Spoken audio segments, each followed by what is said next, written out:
ओम शांति, ओम शांति, ओम शांति।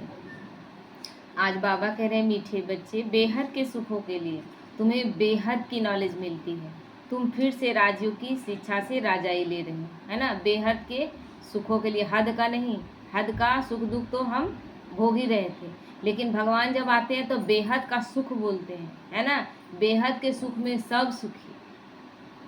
हर हद के सुख दुख में कोई सुखी है तो कोई दुखी है। एक के घर में मातम है तो एक के घर में दुख सुख है, वो शहनाई बज रहा है ना। जब देखे ना, अभी तो ज़्यादा दिन नहीं, परसों ही था जो लड़की शरीर छोड़ी, उसी रात में मतलब इतना, कितना एरिया, इतना छोटा सा तो एरिया है, और दूसरे के घर में मंगल गीत गाए जा रहे हैं। कैसा लग रहा है। लेकिन भगवान जो दे रहा है सुख, वैसा सुख जहाँ सभी सुखी। और बाबा एक वर्ड यूज करता है, तुम फिर से राजयोग की शिक्षा लेकर से राजाई ले रहे हैं, है ना। फिर से यानी कल्प कल्प ये रिपीट होता है। कल्प पहले जो तुमने लिया था फिर से ले रहे हो। प्रश्न है, तुम्हारा ईश्वरीय कुटुंब किस बात में बिल्कुल ही निराला है।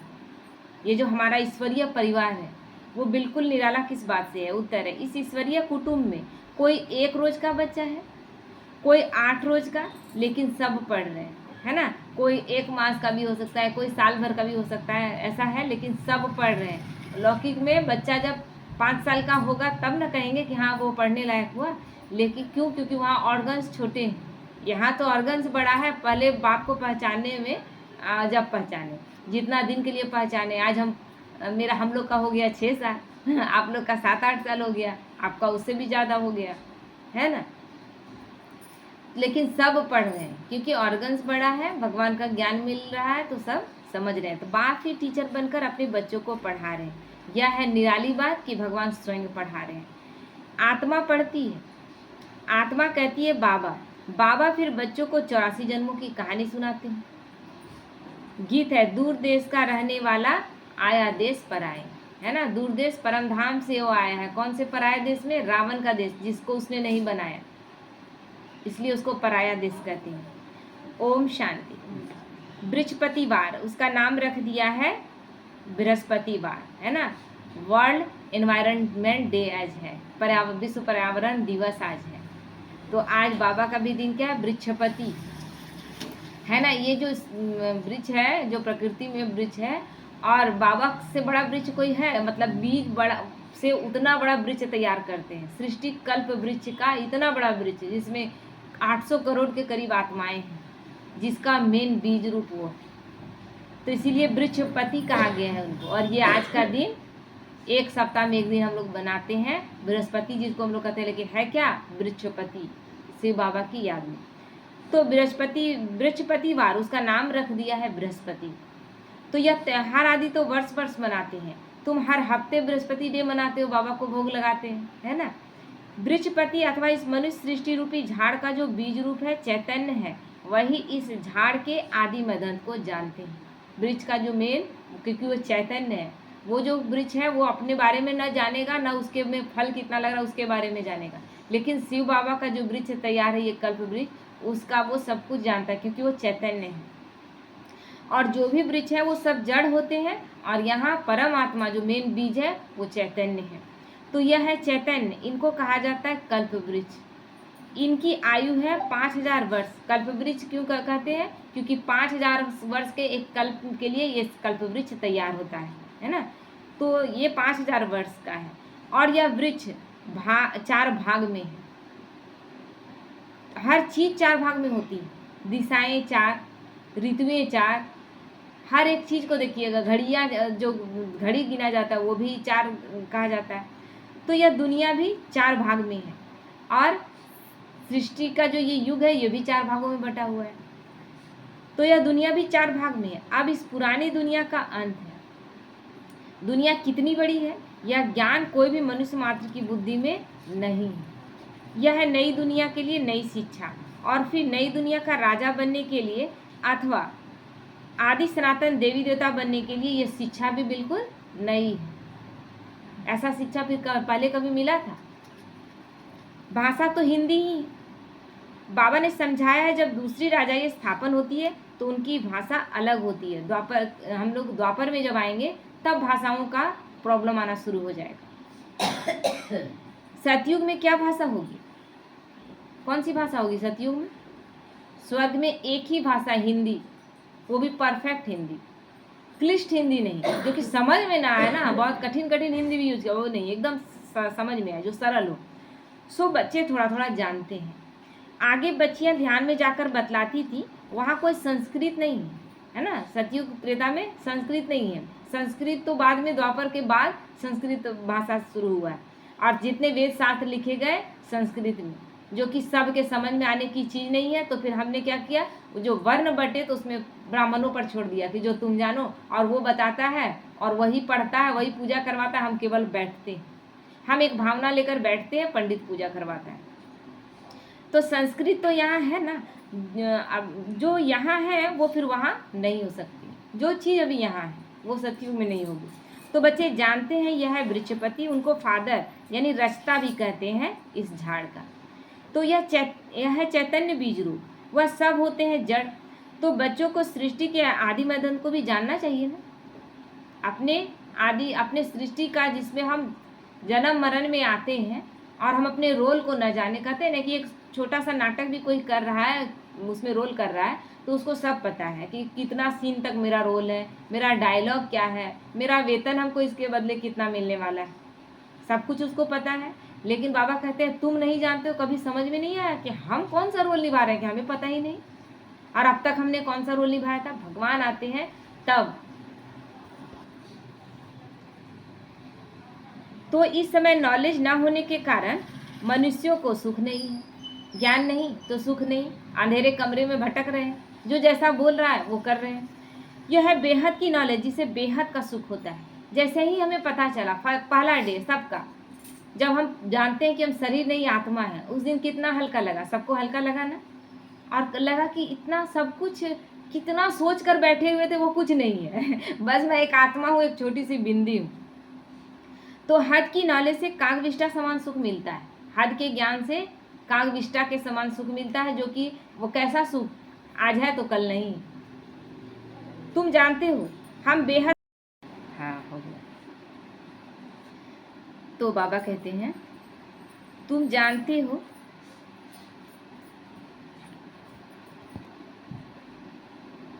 कि हम बेहद सुख के लिए अभी पुरुषार्थ कर रहे हैं। फिर से, यह फिर से अक्षर सिर्फ तुम सुनते हो, जहाँ भी जाएंगे आप ज्ञान सुनने के लिए ये बात आपको सुनने मिलता है। फिर से वर्ड फिर से यहीं पर सुनने मिलता है, क्योंकि भगवान ही जानते हैं कि ये रिपीट हो रहा है। बाकी मनुष्य आत्माएं, साधु संत क्या जानेंगे, वो तो वेदों शास्त्रों का आपको जो लिखा हुआ है बस उसको निकाल के बता रहे हैं, उसी में टीका टिप्पणी करके और ज़्यादा विस्तार से समझा रहे हैं, लेकिन अपना कुछ भी नहीं है। और जानेंगे कैसे ये ज्ञान भगवान के अलावा। तो तुम ही फिर से मनुष्य देवता बनने के लिए यह राज्यों की शिक्षा प्राप्त कर रहे हो। यह भी तुम जानते हो कि ज्ञान सागर बाप निराकार है। निराकारी तो बच्चे आत्माएं भी हैं, लेकिन सबको अपना अपना शरीर है, इनको अलौकिक जन्म कहा जाता है। और कोई मनुष्य ऐसे जन्म ले नहीं सकते जैसे यह लेते हैं, और इनकी भी वानप्रस्थ अवस्था में प्रवेश करते हैं। शिव बाबा, हम सब तो जन्म मरण में आते हैं, हम शरीर में आधार लेकर जन्म लेते हैं।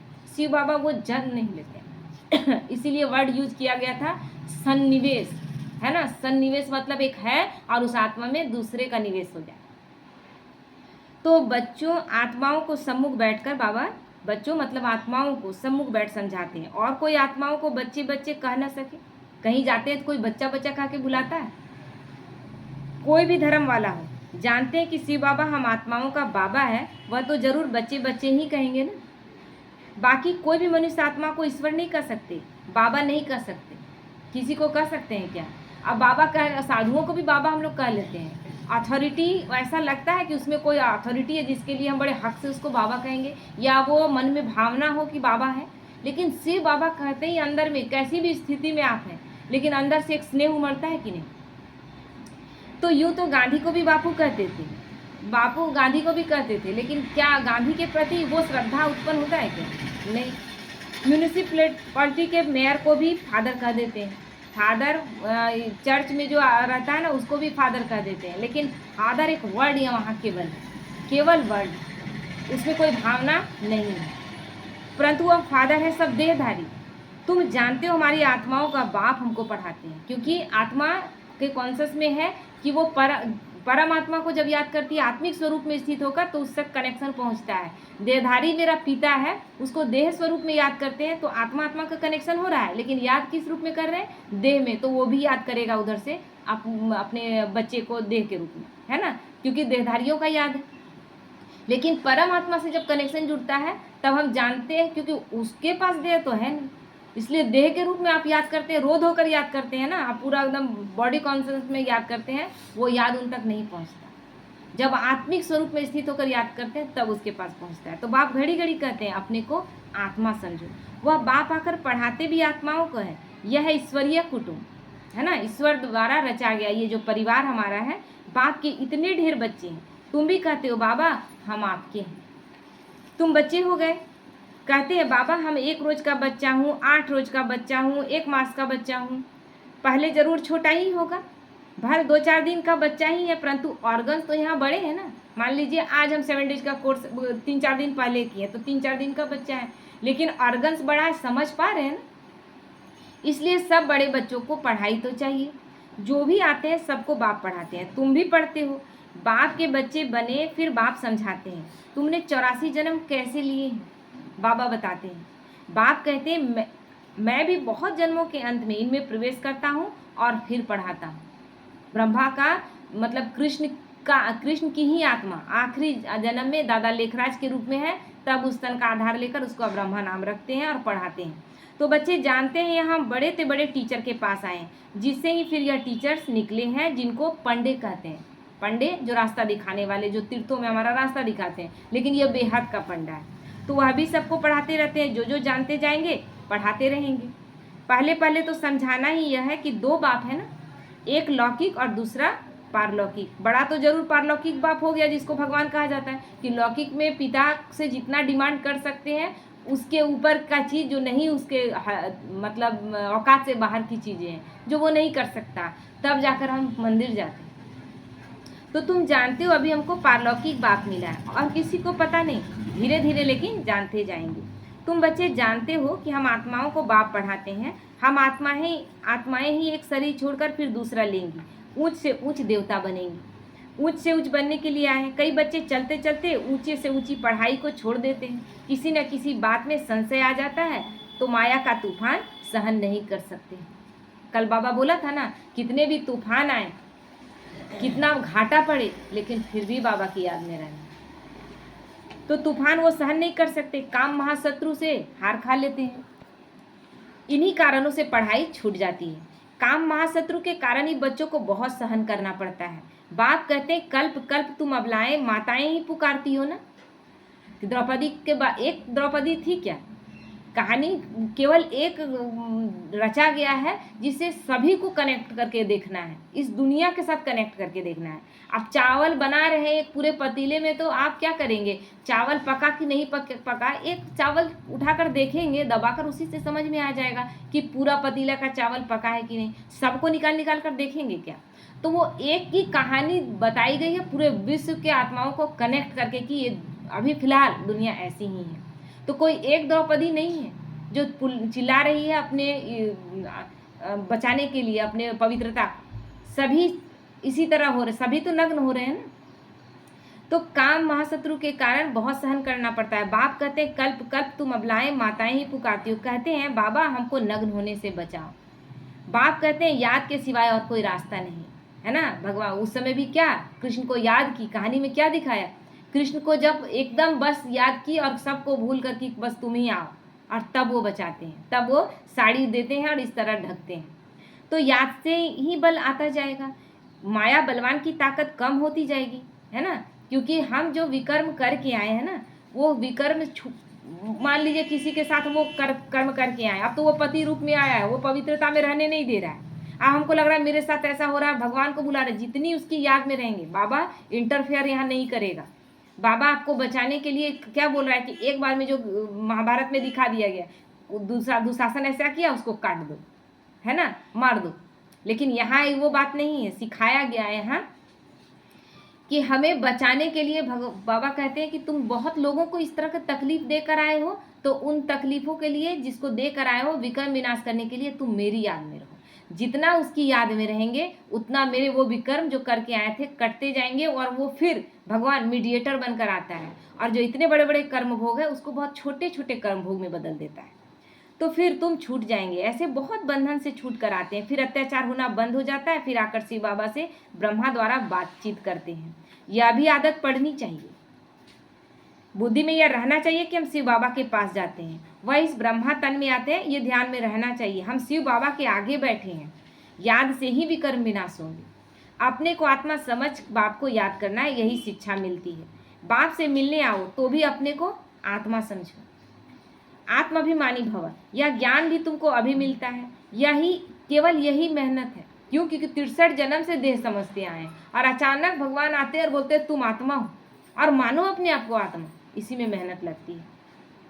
उस भक्ति मार्ग में तो कितने वेद शास्त्र आदि पढ़ते हैं, यह तो एक ही मेहनत है, सिर्फ याद की। यह बहुत सहज से सहज है और कहें तो बहुत डिफिकल्ट से डिफिकल्ट भी है ना। सहज से सहज है कि इसमें बाबा कुछ करने बोल रहा है क्या, कहीं जाने उन्हें बोल रहा है, तीर्थों भटकने बोल रहा है, अपने शरीर को कष्ट देने बोल रहा है, बस याद में रहने बोल रहा है। डिफिकल्ट भी इसलिए है क्योंकि 63 जन्मों से देह भान में रहे हैं। तो बाप को याद करना, इससे सहज कोई बात होती नहीं। बच्चा पैदा हुआ और मुख से बाबा बाबा निकलेगा ना। बाबा जैसे ही बाबा के बनते हैं, पैदा हुआ मतलब क्या, आज हम बाबा को पहचाने, आज से ही बाबा कहना शुरू कर दी। बच्ची के मुख से माँ निकलेगा। आत्मा ने फीमेल का शरीर धारण किया है, फीमेल माँ के पास ही जाएगी। बच्चा अक्सर करके बाप को याद करता है क्योंकि वर्षा मिलता है ना। आत्मा, परम आत्मा आत्माओं को दे रही है, वो स्त्री पुरुष नहीं देख रही है। क्योंकि आत्मा पुरुष रूप में है तो यहाँ मेल फीमेल का बात नहीं है, लेकिन वही लौकिक में मेल फीमेल वाला बात हो जाता है क्योंकि हम आत्मा को भूल गए। तो स्त्रियों को नहीं देते हैं वर्षा, पुरुषों को देते हैं।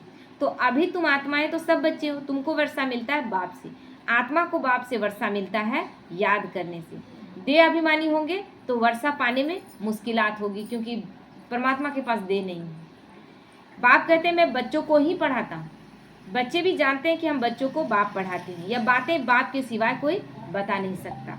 उनके साथ ही भक्ति मार्ग में तुम्हारा प्यार था, तुम सब आशिक थे उस एक मासूक के। सारी दुनिया आशिक है एक मासूक की। परमात्मा को सब परम पिता भी कहते हैं, बाप को आशिक नहीं कहा जाता है ना। कहते हैं ना एक अनार 100 बीमार, तो यहाँ अनार शिव बाबा है और 100 नहीं, करोड़ों आत्माएं उसके लिए दीवानी है। तो बाप समझाते हैं तुम भक्ति मार्ग में आशिक थे, अभी है बहुत, परंतु परमात्मा किसको कहा जाए इसमें बहुत मूंझते हैं। इसलिए मीरा भी तड़प रही है, लेकिन किसके लिए? कृष्ण के रूप में, क्योंकि कृष्ण को जान रही है, वो भगवान कृष्ण को जान रही है, इसीलिए कृष्ण के लिए तड़प रही है।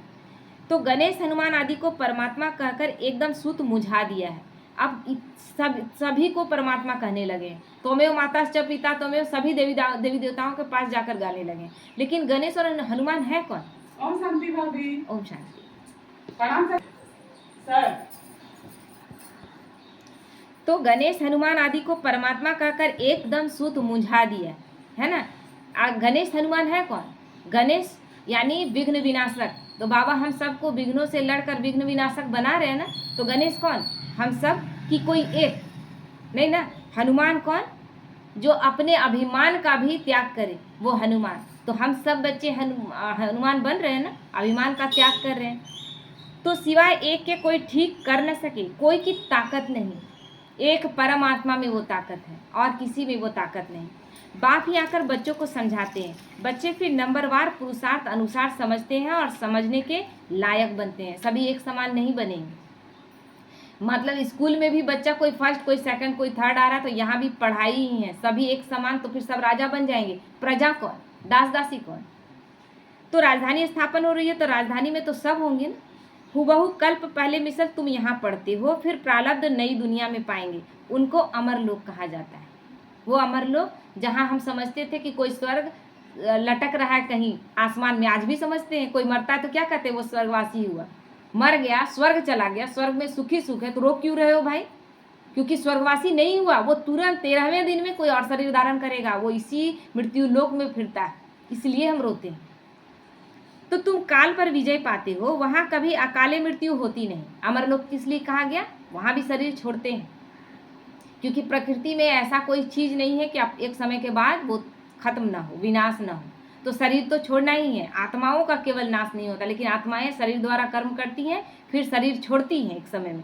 लेकिन वहाँ पर यहाँ जो कभी भी हो जाता है, कोई 22 साल में चला गया, कोई 5 साल में चला गया, कोई अचानक 35 साल में चला गया, तो कोई 100 साल भी पूरा कर रहा है। विरले कोई हैं जो 100 साल भी पूरा कर रहे हैं। तो यहाँ मृत्यु का कोई टाइम निश्चित नहीं है, और सतयुग में ये टाइम निश्चित रहेगा। 150 वर्ष की आयु रहेगी, इसलिए उसको अमरलोक कहा गया। मृत्यु का भय नहीं रहेगा और आराम से शरीर छोड़ेंगे। इसीलिए क्वालिटी के आधार पर 4 युगों को बांटा गया था। तो नाम ही है स्वर्ग। तुम बच्चों को इस पढ़ाई में बहुत खुशी होनी चाहिए, क्योंकि ये पढ़ाई और किसी ने पढ़ाई नहीं थी आज तक। तो बाप की याद से बाप की प्रॉपर्टी भी याद आएगी ना। बाप याद आ गया तो बाप की प्रॉपर्टी भी याद आएगी ना। क्यों, क्या देता है अपना। लौकिक में भी पिता से अपेक्षा रहता है ना कि क्या क्या है मेरे पिता के पास, क्या मिलेगा हमको प्रॉपर्टी में। तो सेकंड में सारे ड्रामा का ज्ञान बुद्धि में आ जाता है। मूल वतन, सूक्ष्म वतन, स्थूल वतन, 84 का चक्र, बस या नाटक का सारा भारत पर ही ये बना हुआ है। क्या है? मूल वतन परम धाम, जब हम आत्माएं बाबा के साथ रहती हैं, है ना। फिर हो गया सूक्ष्म वतन, जो अभी कुछ समय के लिए रचा गया है। उसके बाद स्थूल वतन, जहाँ हम अपना रोल निभाने के लिए सृष्टि में उतरते हैं। ये 3, और उसके बाद ये 4 युग में हम अपना जो रोल निभाते हैं। बस इतना ही ज्ञान है, इसलिए ज्ञान बड़ा सहज है। बाकी सब है बाई प्लॉट। बाप नॉलेज भी तुमको सुनाते हैं, तुम ही ऊंच से ऊंच और फिर नीच बने हो। डबल सिरताज राव और फिर बिल्कुल ही रंग। डबल सिरताज यानी विकार भी नहीं। एक तो पवित्रता का ताज, और मन सा वाचा कर्मणा पवित्रता, है ना। मन से भी कोई हिंसा नहीं।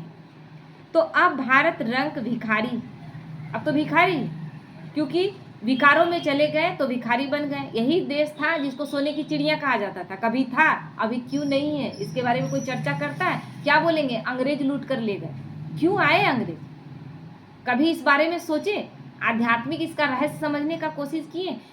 अंग्रेज आया था तब भी भारत सोने की चिड़िया नहीं थी, बहुत कम थी। उससे पहले सोने की चिड़िया थी। क्यों सोना कम हुआ? क्यों हमारी स्थिति इतनी गड़बड़ हो गई कि हम दूसरे देशों से कर्ज लेने लगे? बाप हिसाब किताब पूछता है कि हम तो तुमको सब कुछ दिए थे। तो प्रजा पर अब राज्य हो गया। अब प्रजा चुन रही है। ढंग का चुने कि नहीं चुने प्रधानमंत्री, आपको स्वीकार करना पड़ेगा। कोई मूर्ख को भी बिठा दिया जाता है। अभी क्या हुआ, लालू यादव हटा तो अपनी वाइफ जो कि पढ़ी लिखी नहीं थी उसको बिठा दिया। और वो हम किस पे शासन कर रही है? जो कि IAS बड़े बड़े अफसर बैठे हुए हैं, उसको वो चला रही है। तो क्या इसको नहीं कहेंगे मूर्खों का देश? तो सतयुग में था डबल सिरताज महाराजा महारानी का राज्य। सब मानते हैं आदिदेव ब्रह्मा को नाम बहुत दिए हैं। महावीर भी उनको कहते हैं, महावीर हनुमान को भी कहते हैं, है ना। वो आदिदेव है कौन? जिसका वो जो दिलवाड़ा मंदिर में, माउंट आबू गए हैं ना, दिलवाड़ा मंदिर देखे हैं ना, तो वहाँ पर आदिदेव है कौन? ब्रह्मा बाबा का ही तो है। और बाकी सभी देवी देवताओं का इतनी छोटी छोटी मूर्तियाँ बनाई गई है कि नक्काशी अद्भुत, कि मतलब देखने से लगता है कि कितना। आज कहाँ है वो? आज ऐसे मतलब कलाकार कहाँ है जो इतना सुंदर सुंदर मूर्तिकार कहाँ है जो इतना अच्छा बना लेते थे? समय के साथ बोलते हैं हम बड़े डेवलप किए, नहीं किए हैं हम, धीरे धीरे नीचे गिरे हैं। क्योंकि हर एक चीज़ समय के साथ पुरानी होती है, न कि नई होती है। तो युग भी पुराना हुआ है। अब वो लोग कहाँ हैं? अब तो साधारण सा कोई बिल्डिंग बना देते हैं और खुश होते हैं, केवल टाइल्स मार्बल्स लगा देते हैं और खुश हो जाते हैं। वो जो नक्काशी है वो अब देखने को मिलता है। तो वास्तव में तुम बच्चे ही सच्चे सच्चे महावीर हनुमान हो, क्योंकि तुम योग में इतना रहते हो जो माया के फल कितने भी तूफान आए लेकिन तुम्हें हिला नहीं सकते, है ना। अंगद पैर रख देता है, लेकिन किसके बल पर रखा? राम के बल पर। अपना कोई बल था? उसकी याद में है कि मेरा, जब हम उसकी याद में है, मेरा पैर कोई डिगा नहीं सकता। तो आज हम किसके बल पर बोलते हैं कि माया हमें हिला नहीं सकती, तूफान हमें गिरा नहीं सकता? किसके बल पर? बाबा के बल पर ना। तो तुम महावीर के बच्चे महावीर बने हो क्योंकि तुम माया पर जीत पाते हो। 5 विकार रूपी रावण पर हर एक जीत पाते हैं। एक मनुष्य की बात नहीं है, तुम हर एक को धनुष तोड़ना है, अर्थात माया पर जीत पानी है। इसीलिए राम को धनुष तोड़ते दिखा दिए, किसी का धनुष तोड़ा।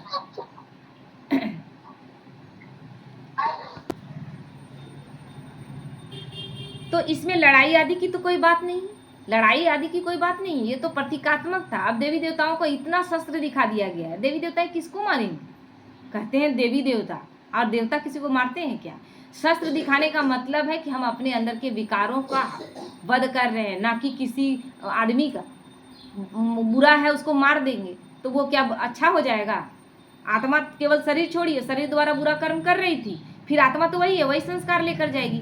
तो भगवान हमें संस्कारों को बदलने के लिए आया है। तो संस्कारों को ज्ञान रूपी शस्त्र से खत्म किया जाता है, जो बुरे संस्कार हैं, और भगवान के अच्छे दिए हुए दैवी संस्कार इमर्ज किए जाते हैं। वो खत्म नहीं हुए, केवल मर्ज हो गए, उसको बाबा इमर्ज करता है।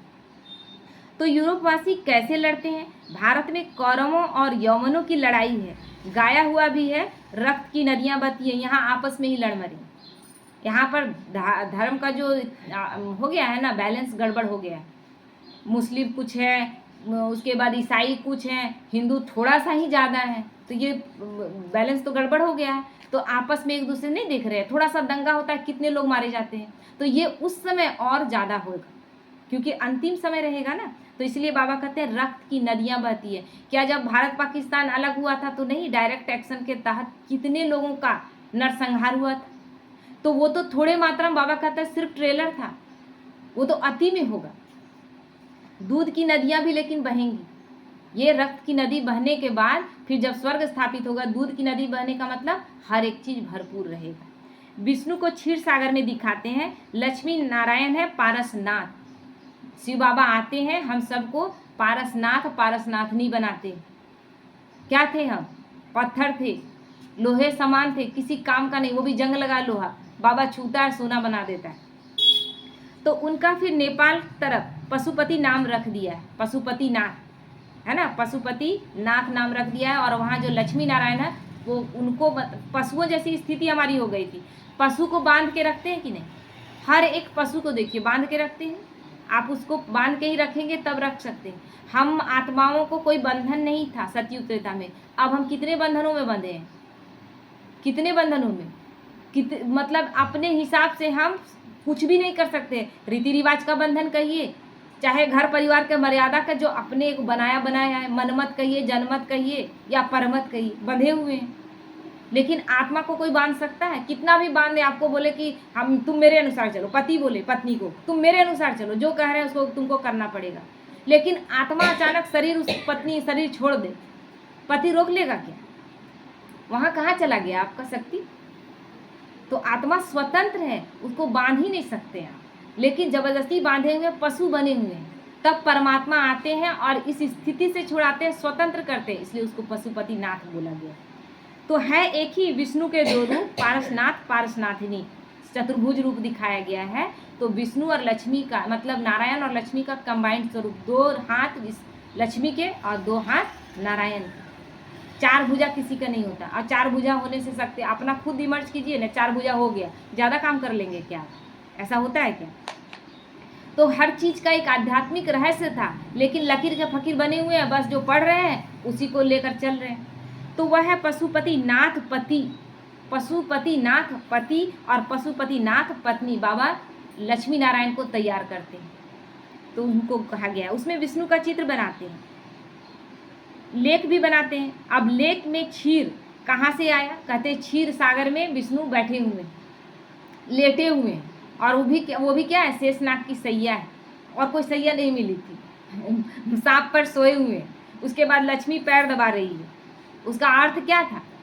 ये विषय सागर में सांप मतलब क्या हुआ? विकार, विकारों को जीत कर, उसको सैया बनाकर, जीत कर आराम से लेटे हुए, जीत लिए हैं उसको। लक्ष्मी पैर नहीं दबाती, प्रकृति पैर दबाती है, क्योंकि प्रकृति हमारी दासी बन जाती है। लक्ष्मी क्यों पैर दबाएगी? सतयुग में पैर दर्द नहीं देता इतना, अब इतना दर्द दे रहा है विष्णु जी का कि दिन रात बस पैर ही दबा रहे हैं, ऐसा थोड़ी ना होता है। तो फिर दिखाते हैं क्षीर सागर में विष्णु सोया पड़ा है, अर्थ कुछ भी नहीं समझते, केवल दिखा देते हैं। चार भुजा वाला मनुष्य तो पहले कोई होता नहीं, सभी का प्रतीकात्मक एक रहस्य था।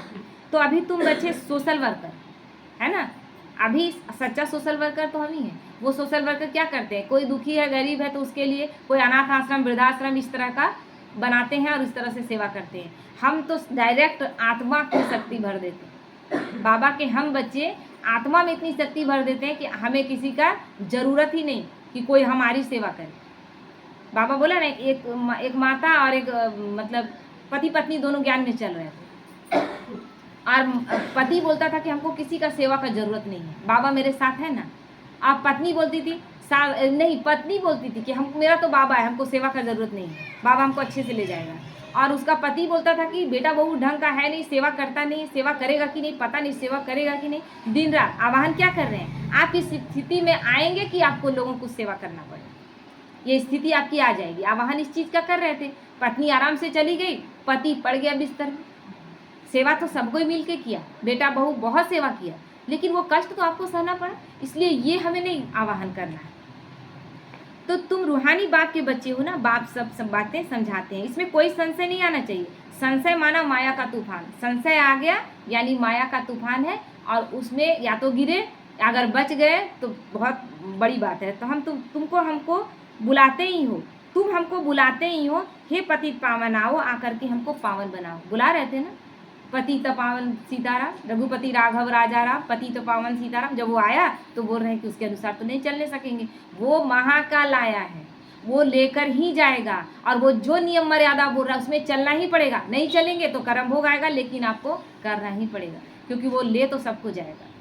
तो बाप कहते हैं मामेकम याद करो तो तुम पावन बन जाएंगे। 84 के चक्र को भी याद करना है। बाप को कहा जाता है पतित पावन, ज्ञान का सागर। दो चीज हो गई ना, पतितों को पावन बनाते और 84 के चक्र का ज्ञान भी सुनाते हैं। यह भी तुम बच्चे जानते हो कि 84 का चक्र चलता ही रहेगा, इनकी एंड नहीं, इसका शुरुआत भी नहीं, आदि अंत इसका है ही नहीं।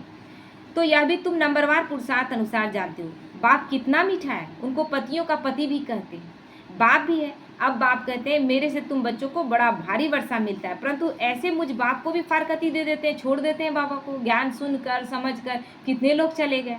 तो यह भी ड्रामा में नूंद है कि पढ़ाई को छोड़ ही देंगे, भाग्य नहीं, तदबीर तो बता दिया, तकदीर नहीं, गोया फारकती दे देते। कितने बेसमझ हैं। जो अक्लमंद बच्चे हैं वो सहज ही सब बातों को समझकर दूसरों को पढ़ाने लग पड़ेंगे। जैसे ही पता लगा कि हम शरीर नहीं आत्मा है, कैसा लग रहा था उस समय शुरुआत में कि कितने लोगों तक ज्ञान पहुंचा दे, क्योंकि ये तो पता ही नहीं था। कैसे एक शरीर में एक रोल में अटके हुए थे, कितना लड़ाई झगड़ा आपस में, कितना द्वंद्व था, सब खत्म हो गया। तो वह फौरन निर्णय लेंगे कि उस पढ़ाई से क्या मिलता है और इस पढ़ाई से क्या मिलता है, क्या पढ़ना चाहिए। बाबा बच्चों से पूछते हैं, बच्चे समझते भी हैं कि पढ़ाई बहुत अच्छी है, फिर भी कहते क्या करें, जिस्मानी पढ़ाई नहीं पढ़ेंगे तो मित्र संबंधी आदि नाराज होंगे। बाबा वो पढ़ाई पढ़ने, लौकिक पढ़ाई जो आप पढ़ रहे हैं, है ना, कितनी भी पढ़ाई पढ़े, लेकिन उस एक बहन थी ना, बोली कि जज का नौकरी लग गया उसका। अब बोले बाबा हमको बस ज्वाइन करना है। तो बाबा बोले हद का जज बन के क्या करूँ। तो बस ऐसा मतलब परफेक्ट बच्चा है, छोड़ दो। बोले बाबा कह रहा है, इतना ही बात बोले, यानी बाबा नहीं चाह रहा है, नहीं की।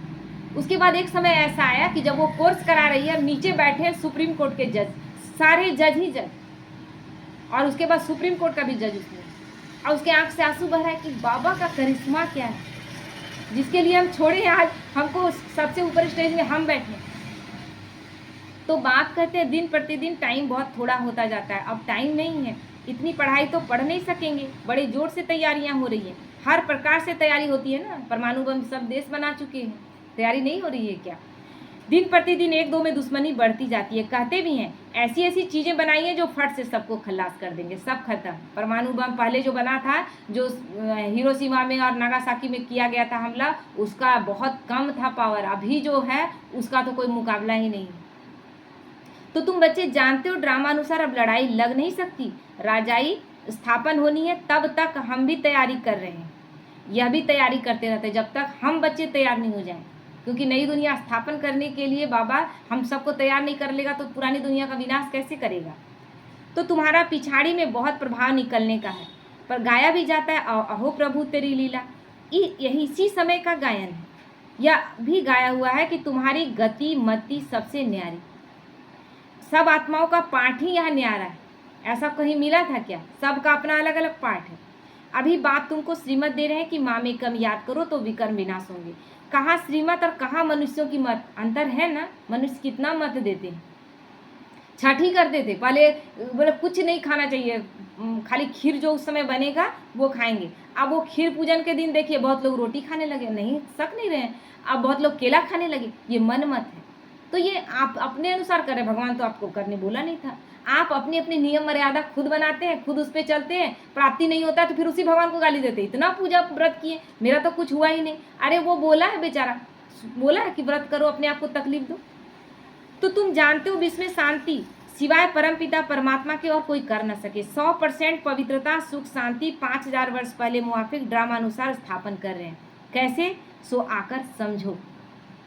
तुम बच्चे भी मददगार बनते हो, क्योंकि वो निराकार है, वो हमें कर तो वो सब कुछ सकता है, 1 सेकंड में सब कुछ कर सकता है, लेकिन वो हमारे द्वारा करवाता है ताकि हम भी समझे कि हम कुछ किए, और हम पोस्ट कैसे लेंगे जब हम कुछ करेंगे ही नहीं। तो फिर वो उसको तो सबको लाना पड़ेगा सतयुग में ना। तो वो ज्ञान सबको दे रहा है, लेकिन 33 करोड़ आत्माएं ही तैयार होती हैं। तो जो बहुत मदद करेंगे वह विजय माला के दाने बन जाते हैं। इसीलिए 108 की माला आज तक फेरी जाती है। तुम बच्चों के नाम भी कितने रमणीक थे, वह नाम की लिस्ट एल्बम में रख देनी चाहिए। तुम भट्टी में थे, घर बार छोड़ बाप के आकर बने, तो उस समय नाम कैसा रखा गया? हृदय मोहिनी है। दादी गुलजार, नाम कितना प्यारा प्यारा था। दादी प्रकाश मणि, सबका नाम अलग। तो एकदम भट्टी में आकर पड़े। ऐसी पक्की भट्टी थी जो अंदर कोई आ ना सके। जब बाप के बन गए तो फिर नाम जरूर होना चाहिए ना। सब कुछ सरेंडर कर दिया, इसलिए नाम रख दिया। फिर बाद में नाम रखना बाबा छोड़ दिया, क्योंकि बहुत बच्चे ज्ञान छोड़कर चले जाते थे। वंडर है ना, बाप ने सबके नाम रखे। अच्छा, मीठे मीठे सिकी लदे बच्चों प्रति माता पिता बाप दादा का याद प्यार और गुड मॉर्निंग। रूहानी बाप की रूहानी बच्चों को नमस्ते। हम रूहानी बच्चों की रूहानी माता पिता बाप दादा को याद प्यार, गुड मॉर्निंग और नमस्ते। नमस्ते, शुक्रिया बाप और शुक्रिया। धारणा के लिए मुख्य सार है, किसी भी बात में संशय बुद्धि नहीं बनना है। माया के तूफानों को महावीर बनकर पार करना है ना। इसीलिए महावीर का आज तक गायन है, क्योंकि कितना भी तूफान आ रहा है, बच्चे क्या कर रहे हैं? बाबा जो कर रहा है उसमें मेरा कल्याण।